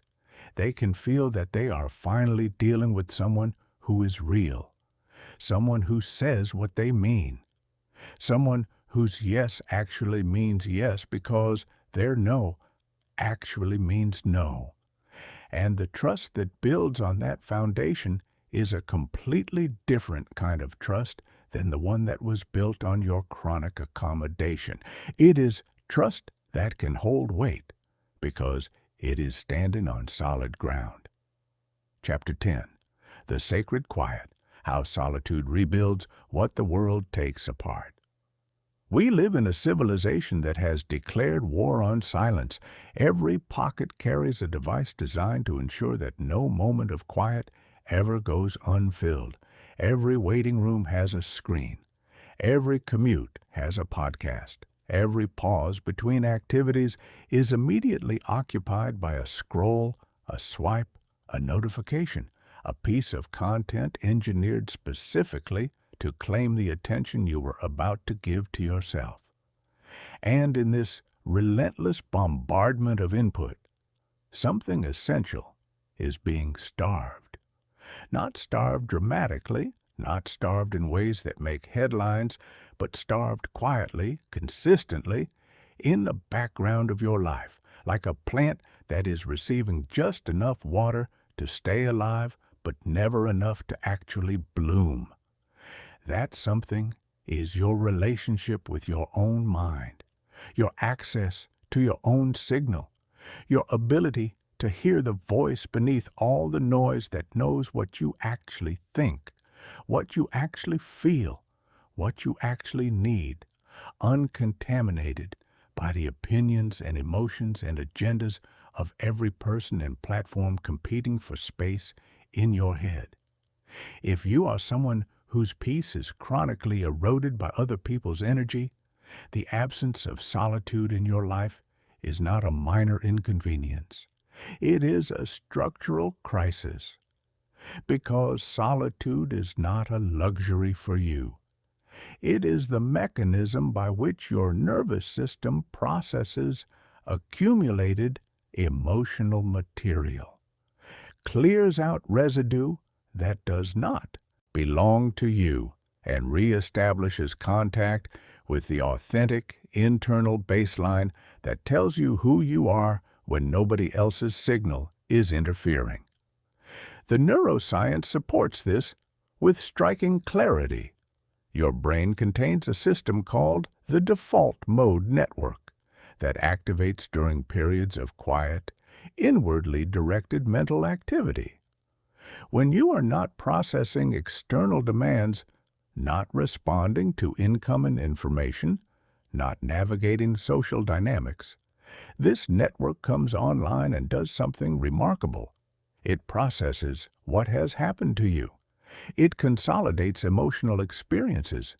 It sorts through accumulated material and integrates it into a coherent narrative. It restores your sense of self. When this system is chronically denied the quiet it needs to function because you are perpetually occupied with external inputs, the consequences are predictable. Emotional residue accumulates without being processed. Your sense of self becomes diffuse, unclear, harder to locate. Your internal signal weakens until it is nearly impossible to distinguish from all the external noise layered on top of it. This is why extended periods of intensive social engagement, especially with people or in environments that are emotionally demanding, leave you feeling not just tired, but somehow displaced, not just depleted, but subtly unfamiliar to yourself. You have been denied the integrative function that only solitude provides, and your psyche is paying the price. But there is a distinction here that matters enormously. The distinction between restorative solitude and reactive isolation. Reactive isolation is what happens when you are so overwhelmed that you flee. You cancel plans. You turn off your phone. You hide under the covers and pray that the world forgets you exist for a while. It feels like solitude, and it might even provide temporary relief, but it is fundamentally different in its structure and its results. Because reactive isolation is still being governed by the external world. You are not moving toward something. You are running from something, and the difference between those two orientations determines whether your time alone rebuilds you or simply delays the next collapse. Restorative solitude is chosen. It is deliberate. It is oriented not away from the overwhelming, but toward the essential, toward stillness, toward your own interior, toward the quiet place inside you where your own signal lives when it is not being drowned out by everyone else's. The practice of restorative solitude does not need to be elaborate. It does not require a meditation retreat or a cabin in the mountains or an empty calendar. It requires something far more challenging than any of those things. It requires you to treat your alone time as non-negotiable, not as something you will get to when everything else is done. Everything else is never done. Not as something you will earn once you have met everyone else's needs. Everyone else's needs are bottomless, as something you schedule, protect, and defend with the same seriousness you bring to any other commitment that your well-being depends on. Because it does. And what you do in that solitude matters. Sitting alone in a room scrolling through your phone is not restorative solitude. It is solo consumption, and your brain processes it very differently from genuine quiet. True solitude involves some degree of disengagement from external inputs. It is time in which your nervous system is not receiving, not processing, not responding, but simply being, walking without a destination, sitting without a screen, writing without an audience, breathing without a timer. These are the conditions under which your default mode network does its restorative work. These are the moments in which the accumulated emotional residue of your social life is finally processed and released. And these are the experiences that allow you to return to the world carrying your own signal rather than a jumbled compilation of everyone else's. There is a deeper function of solitude that extends beyond nervous system repair. Regular time alone gives you access to something that social environments systematically distort: your own authentic perspective. Social psychology has demonstrated with uncomfortable consistency that people think differently in groups than they do alone, that social settings activate conformity pressures, that the presence of others primes certain thoughts and suppresses others, that your individual judgment is reliably shaped by social context in ways you are almost entirely unaware of.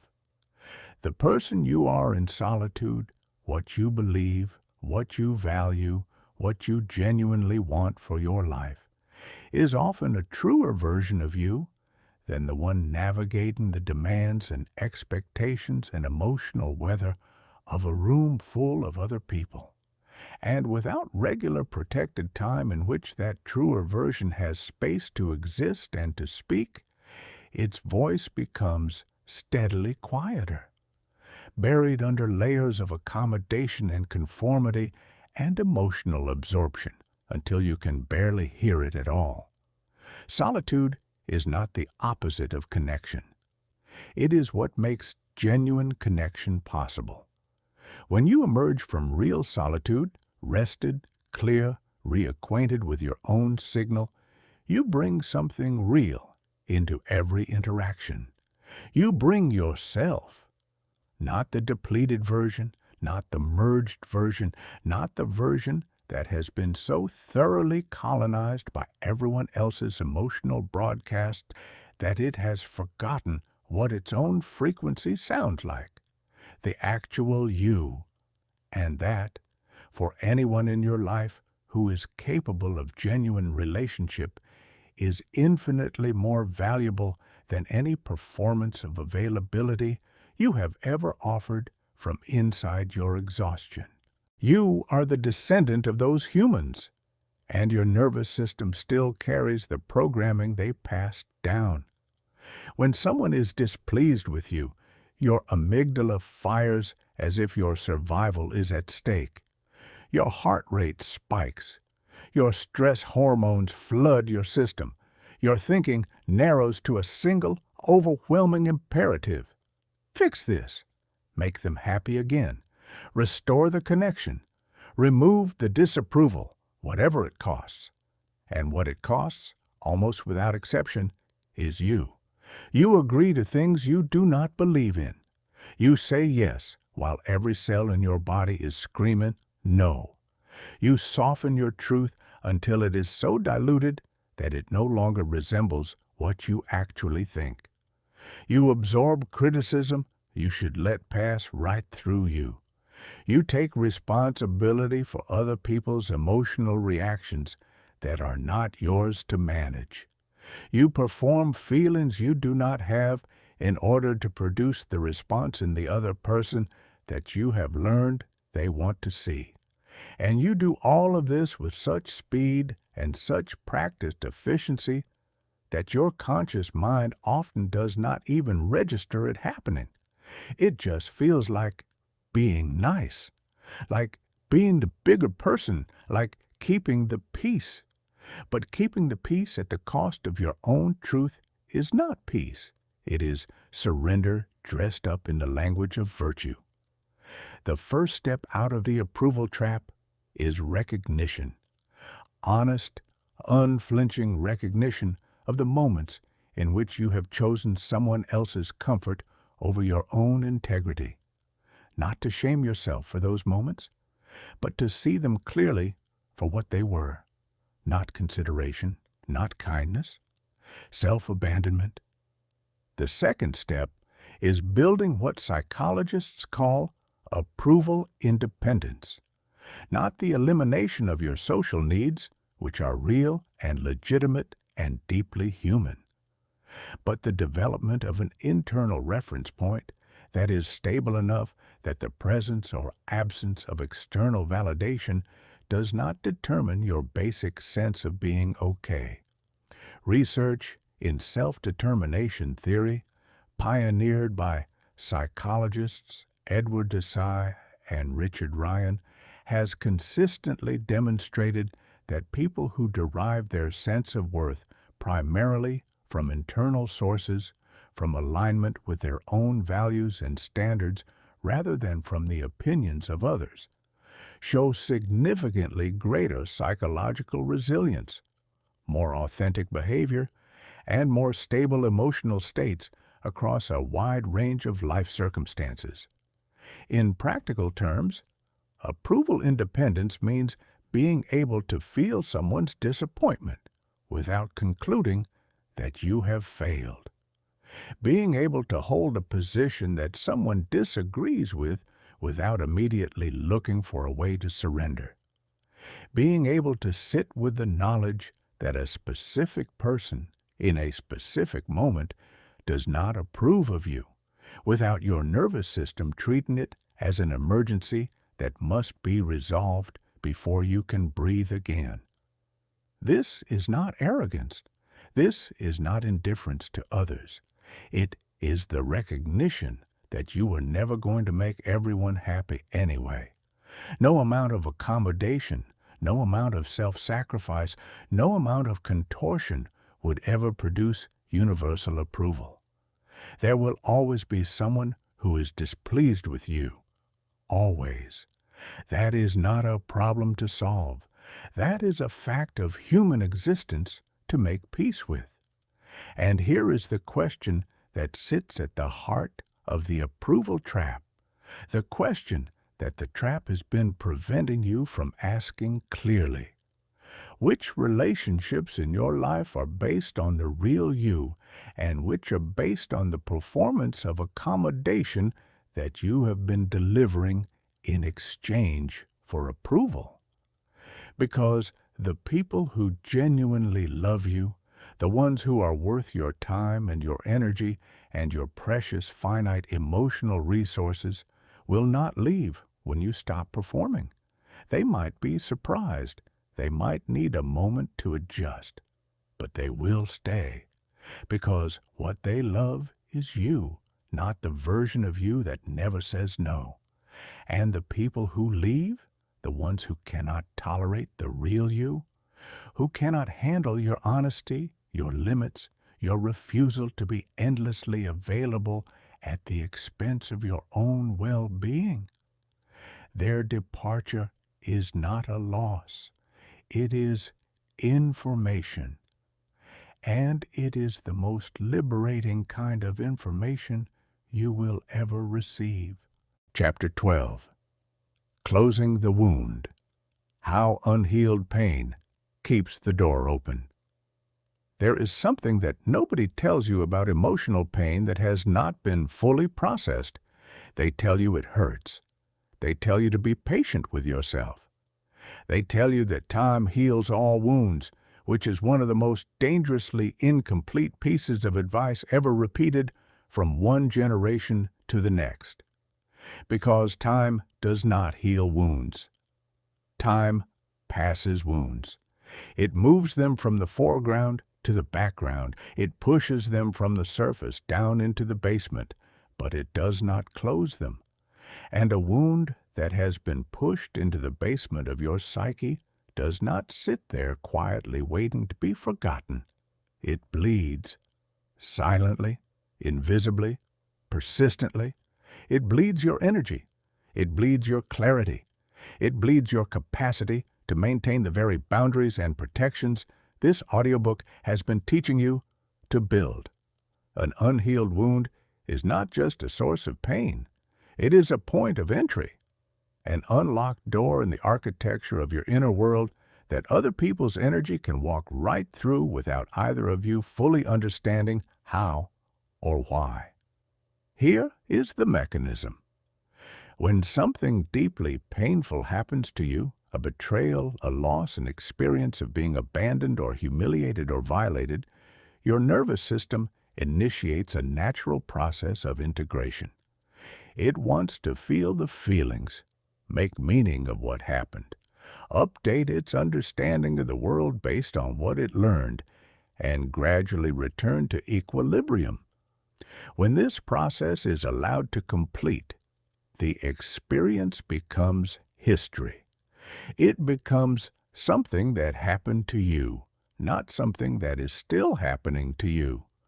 The emotional charge around it decreases. Your nervous system stops treating it as an active emergency and frees up the resources it was using to manage it. But most people never allow this process to complete, because the full weight of certain experiences is simply too much to bear in the moment they occur. So instead of feeling it through, they manage it. They push it down. They intellectualize it. They get busy. They tell themselves it was not that bad. They build elaborate workarounds to avoid ever touching it directly. And life continues. But the wound remains open. And here is what an open wound does to your vulnerability to other people's energy. It creates a permanent frequency, a channel that is always tuned to a specific signal. And when anyone in your environment broadcasts on that frequency, even accidentally, even without malice, even without awareness, your system lights up with a ferocity that the present moment cannot explain. That boss whose mild criticism sends you into a 2-day spiral is probably not doing anything extraordinary, but the frequency of their disapproval matches a frequency from long ago.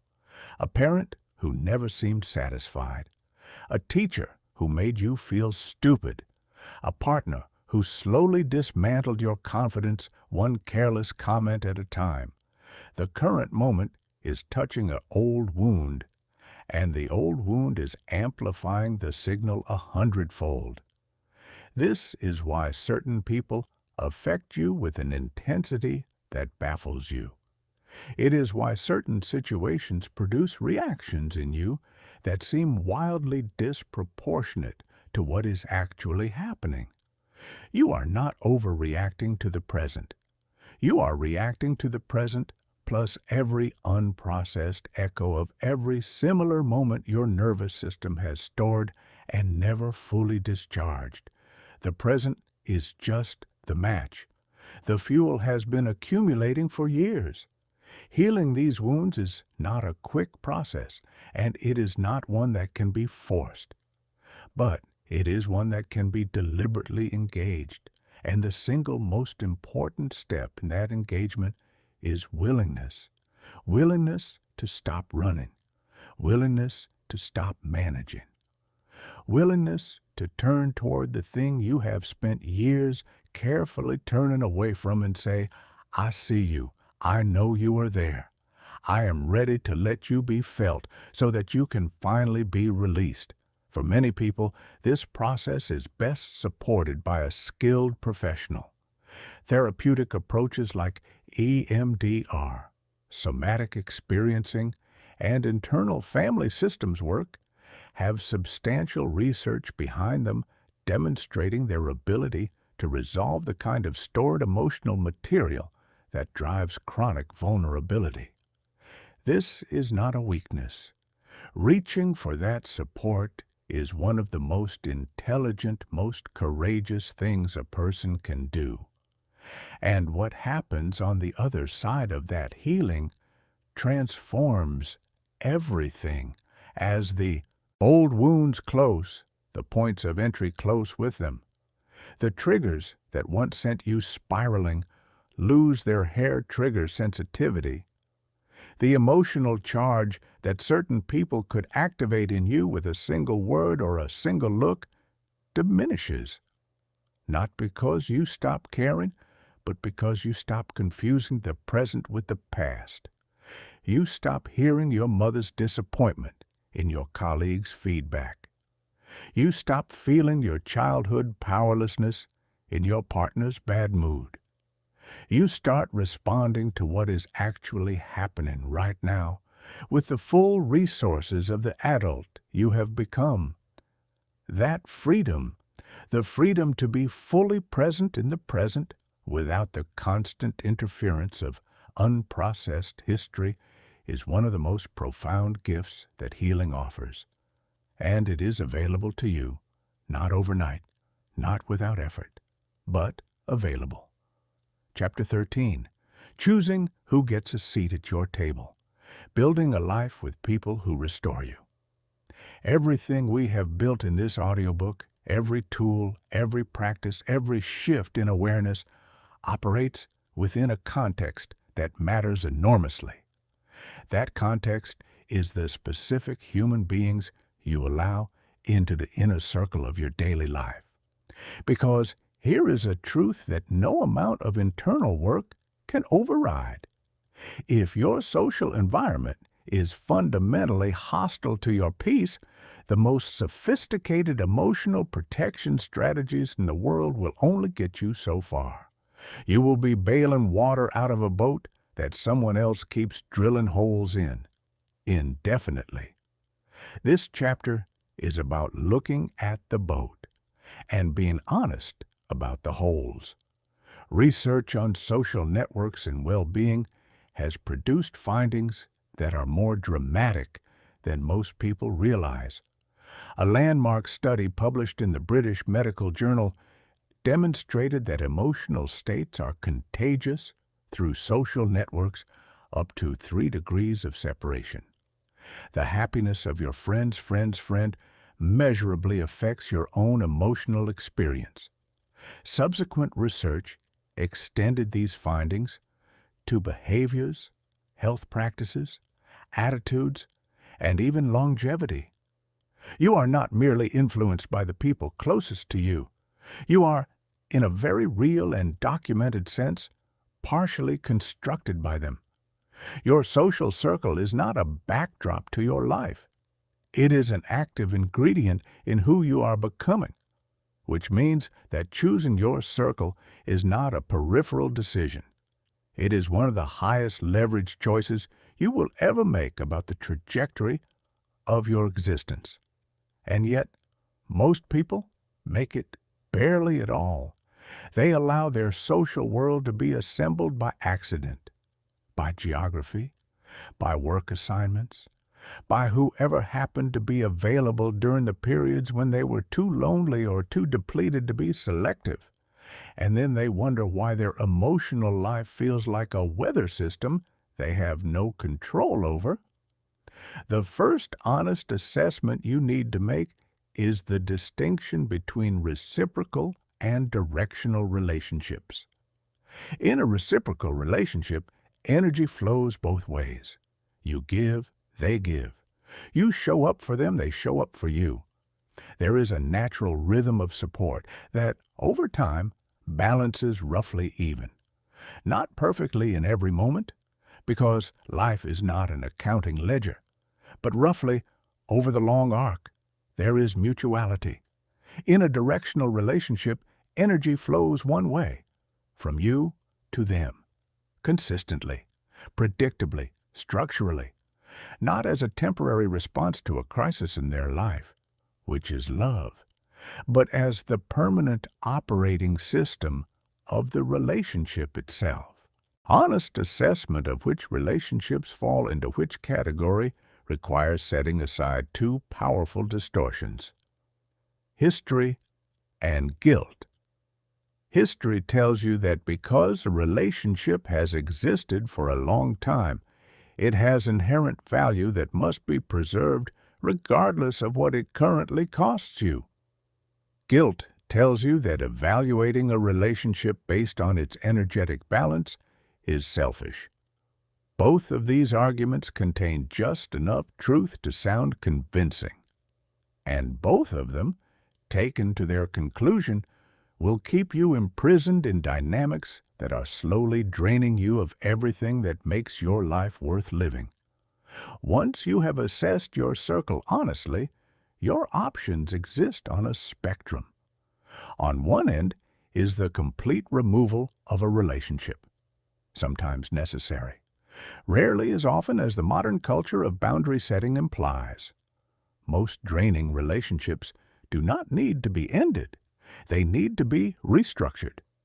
Restructuring means adjusting three things: frequency, which is how often you are in contact; depth, which is how much of your authentic inner world you share; and conditions, which are the specific terms under which you make yourself available. Sometimes, simply reducing the frequency of contact with a chronically draining person, without any dramatic conversation or formal announcement, produces an immediate and significant improvement in your daily emotional experience. Sometimes the adjustment is not about seeing someone less often, but about keeping them at a different depth.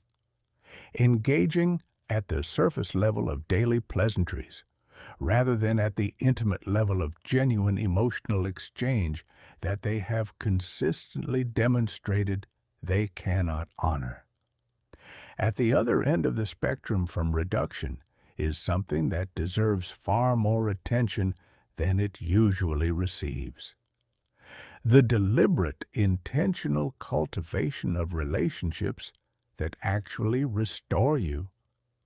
The active pursuit of people who tell you the truth, who celebrate your growth without feeling threatened by it, who bring their own wholeness to the table rather than their emptiness, who leave you feeling more like yourself after spending time with them rather than less. These people exist. They are not mythical creatures, but they will not find you while you are too depleted to recognize them or too buried in draining dynamics to have room for them. Choose your circle with the same deliberate intentionality you would bring to any decision that profoundly affects your health, your clarity, and your capacity for joy, because that is exactly what this decision does. Chapter 14. The Daily Architecture of Peace, Small Rituals that Build an Unshakable Inner World. Everything in this audiobook, every piece of understanding, every practice, every strategy must eventually be translated into what you actually do on a Tuesday morning, into the specific, concrete, repeatable actions you take day after day that gradually shift the default setting of your nervous system from porous and reactive to grounded and sovereign. Because peace is not a state you achieve and then coast on.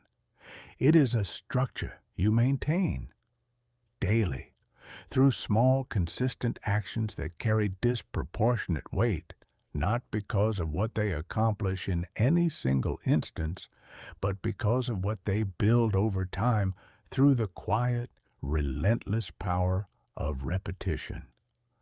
The first practice is morning intentionality, reclaiming the first 15 to 20 minutes of your day as a period of inward orientation before the external world has a chance to set your agenda. For most people, the first thing they reach for in the morning is their phone. And the moment that screen lights up, the day has already been hijacked. Notifications, news, messages, emails, the entire external world flooding in before you have had a single moment of contact with your own internal state. Reversing this pattern, spending even a short period each morning in some form of inwardly directed activity, meditation, slow breathing, journaling, sitting with a cup of something warm and simply being present to your own mind is one of the highest leverage interventions available. It establishes a baseline of internal groundedness that the rest of the day is layered on top of, rather than built directly from the chaos of incoming stimulation. The second practice is what could be called real-time boundary maintenance. The habit of noticing throughout the day, in real time, when your energy is shifting and making small adjustments before the damage accumulates, checking in with yourself regularly. What is my energy right now? Does what I am feeling belong to me, or does it feel imported? Is this conversation draining me? Can I redirect it, step away briefly, or simply reduce my level of emotional engagement before I am fully depleted? These small recurring corrections are infinitely more effective than trying to repair the damage after an entire day of unprotected absorption. Prevention is always cheaper than reconstruction. The third practice is attentional sovereignty, the deliberate management of where you place your attention throughout the day. Your attention is not infinite. It is limited, depletable, and extraordinarily consequential. Whatever has your attention is shaping your nervous system. And in the current environment, there are more sophisticated competitors for your attention than at any previous point in human history. Every algorithm, every notification, every piece of content engineered to provoke an emotional reaction is competing for your most valuable resource by exploiting the exact threat responses and social alarms that make you most vulnerable. Taking back your attention does not require abandoning technology. It requires developing the habit of choosing rather than defaulting, of asking regularly whether what currently has your attention is something you deliberately selected or something that captured it by triggering your automatic responses. That practice, sustained over time, is mental sovereignty made concrete and operational in daily life. The fourth practice is an evening release, a brief, intentional process at the end of each day for letting go of what you have accumulated before it consolidates overnight. 10 minutes of journaling, a short walk, a few minutes of deliberate breathing in which you consciously acknowledge what happened today, what drained you, what you absorbed that was never yours, and set it down, not to revisit tomorrow, not to carry into your sleep, simply to release so that you wake up tomorrow with as much of your own authentic baseline restored as possible. The fifth practice is the deliberate recognition of what nourishes you, not gratitude as performance, but genuine, specific, felt acknowledgement of the moments, the people, and the experiences that restore you. Research has established that positive emotional experiences are not luxuries. They are functional resources that broaden your cognitive capacity, build your resilience, and directly counteract the physiological effects of stress and negativity. Every moment of beauty or meaning or genuine connection that you allow yourself to fully experience is a deposit into the reserves that difficult moments will draw upon. This is not indulgence. This is engineering, and it belongs in your daily practice. Chapter 15. What becomes possible? The life that is waiting on the other side. There is a version of your life that you have caught glimpses of in rare unguarded moments. A version where you wake up and the first thing you feel is not dread, but something closer to quiet anticipation. Where the day ahead feels like something you are moving through with agency, rather than something that is happening to you. Where the people around you feel like companions rather than obligations. Where your inner world feels unmistakably, and for the first time in as long as you can remember, like yours. This is not a fantasy. This is not reserved for people with simpler lives or calmer nervous systems or some genetic advantage you were not given. This is what becomes available when you stop allowing other people's storms to set up permanent residence in your mind. The first thing that changes is your energy. When your nervous system stops spending the majority of its resources processing everyone else's emotional weather, there is surplus. Resources that were perpetually consumed by the invisible labor of absorption become available for your own projects, your own creativity, your own joy. People who reach this point describe it as feeling lighter than they have in years, as if something heavy that they had stopped noticing because they had been carrying it for so long has been quietly set down. The second thing that changes is your clarity. When your prefrontal cortex is no longer perpetually hijacked by the demands of an overwhelmed emotional system, it becomes available for what it was designed for. Clear thinking, wise decisions, creative vision, the kind of long-view perspective that allows you to see your life as a whole rather than just reacting to whatever is loudest in the moment. The third transformation is in your relationships. When you stop showing up depleted, resentful, and running on empty, something remarkable happens. You become genuinely present, not the performance of presence, actual presence. And the people in your life who are capable of real connection can feel the difference immediately. They are meeting you, not the exhausted, merged, boundary-dissolved version. You and the relationships that grow from that foundation are a completely different species than the ones that were built on your chronic self-sacrifice. And then there is the transformation that people who have done this work describe as the most profound of all, the return of your sense of self, the quiet, growing certainty that you know who you are, that you know what you think, what you feel, what you want, not because someone told you, not because you absorbed it from the room, because you actually, genuinely know, This is not a small thing.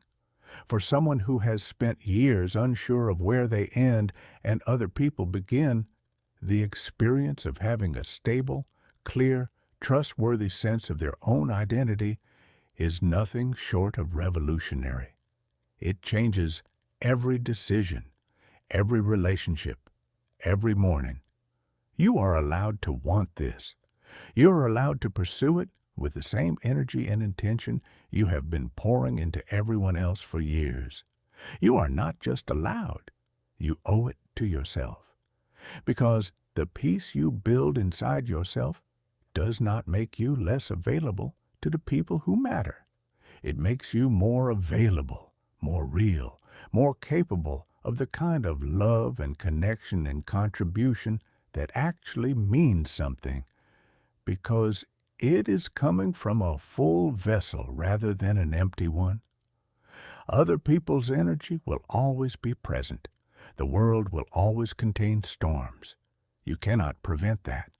But you can build an inner world that is deep enough, stable enough, and truly enough yours that no storm can wash it away. That inner world is not a luxury, it is not selfish, it is not a rejection of love, it is the foundation of everything meaningful you will ever offer the world, and it begins with a single decision. Your peace is yours. Protect it as if everything that matters depends on it, because it does.